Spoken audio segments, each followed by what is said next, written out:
Hello everyone, this is Joshim from Learn Cybersecurity BD. Today we will show you how to do port forwarding or destination NAT in MikroTik router. After logging router, let's see my one side IP is 10.0.0.3 and LAN side IP series is 192.168.10.0. Here I am showing you the local side IP. This is my laptop IP. So let's check it. 192.168.10.90 is my laptop IP. So first of all we will go to Firewall.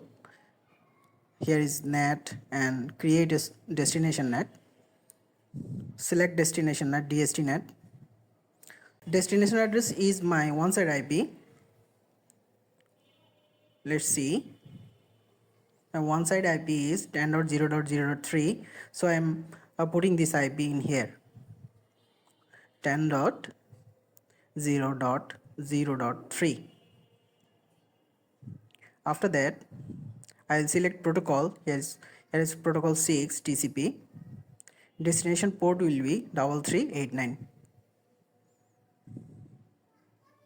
After that, click action, select destination address or DstNAT. My local IP is 10.192.168.10.90. I have shown earlier. Let's check. 192.168.10.90 is my local side IP and my local port is 3389. After that, click OK. That's it. DstNAT or port forwarding done. Thank you all.